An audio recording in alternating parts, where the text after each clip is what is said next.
রামাদান প্রস্তুতি এবং Rangamati day 4 blog. আমার এমন অনেক কাপড় আলমারি, আলনা, ড্রয়ারে পড়ে রয়েছে যেগুলো আমি আর কখনো হয়তো বা পরবো না বা পরা হয় না। সো আমি চিন্তা করছি যে এগুলো শুধু শুধু রেখে লাভ নাই, এগুলা আমি সাদকা করে দেব। তাই ওই প্রস্তুতি নিচ্ছি যে রমজান আসার আগে আগে এই কাজটা অন্তত করি। আমি পিড়ি বিছাচ্ছি কারণ আমি এখন লাঞ্চ করব। হাই এভরিওয়ান, আমি বাঁধাকপি ভাজি, তিত করলা আলু ভাজি আর মুরগি দিয়ে ভাত খাচ্ছি।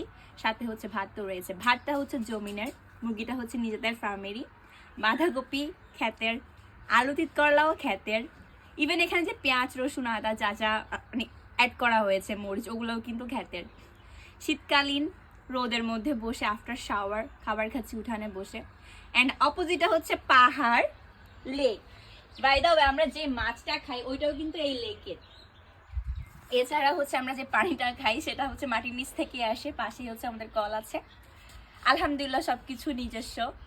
আলহামদুলিল্লাহ আলহামদুলিল্লাহ, মানে গ্রাম মানেই আলাদা একটা শান্তি আর সবকিছুই অর্গানিক।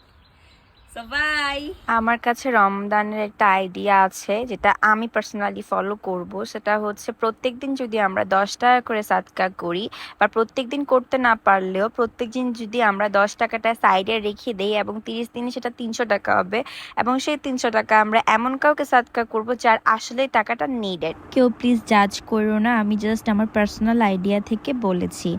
এরপরে আম্মু রাতের জন্য শুটকি ভুনা করবে, তাই ছুরি শুটকি নিয়েছে। ভাই দেখো, এখানেও আম্মু নেচার দেখে কাটাকাটি করতেছে। এরপরে আব্বু বড় একটা তেলাপিয়া মাছ ধরেছে লেক থেকে, ওইটাও কাটছে রাতের জন্য। এবং দেখো, মনে হচ্ছে যেন আনারসটা ওই খাটের মধ্যেই ধরছে। আমাকে যদি জিজ্ঞেস করা হয় যে ঢাকায় আমি সবচাইতে বেশি কি মিস করি, তাহলে বলবো আমি এই মাটির চুলাকে বেশি মিস করি।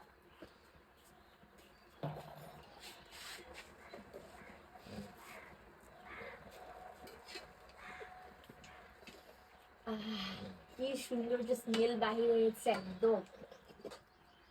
আমাদের রান্নাঘরের পিছনে লেক, ওই লেক থেকে আব্বু বড় একটা মাছ ধরছে।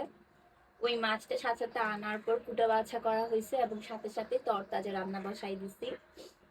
ভাবা যায় লেকের মাছ তরতাজা, তাও আবার রান্না মাটির চুলায়, মানে এটা স্বাদ তো আরো দ্বিগুণ হয়ে যাবে। আর তরতাজা মাছের স্বাদই আলাদা, সেটা যদি হয় আবার নদীর। শান্তি লাগতেছে অনেক। এবং তোমরা অনেকে মনে করো যে আমি কোনো কাজকর্ম পারি না। ভাই দেখো, মাটির চুলায় আগুন ধরাইছি, মাটির চুলায় রান্না করতেছি, গ্যাসেও রান্না করতে পারি। মানে আমি সব জায়গায় ফিট। তুমি আমার 5 স্টারে নিয়ে যাও, আমি ওখানে ম্যাচ খাবো। তুমি আমার ফুটপাতে নিয়ে যাও, আমি ওখানেও ম্যাচ খাবো। ঠিক আছে?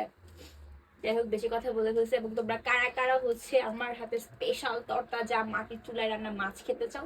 বিকালে ছোট বোন নুডলস রান্না করেছে, আব্বু চা বানিয়েছে, আর এই তো মাছ তরকারি আর শুটকি বোনা ছিল ডিনার। গরম গরম ভাতে ঝাল ঝাল শুটকি ভুনা, এ যেন অমৃত। ছোটবেলায় প্রায় সকালবেলায় স্কুলে যাওয়ার আগে আম্মু গরম গরম ভাত আর ঝটপট শুটকি ভুনা করে দিত।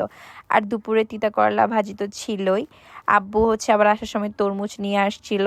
আম্মু বিকালে ডক্টরের কাছে গিয়েছে, তখন আসার সময় আমার জন্য এগুলো নিয়ে এসেছে। আম্মু যেখানে যাক কিছু না কিছু আনবেই।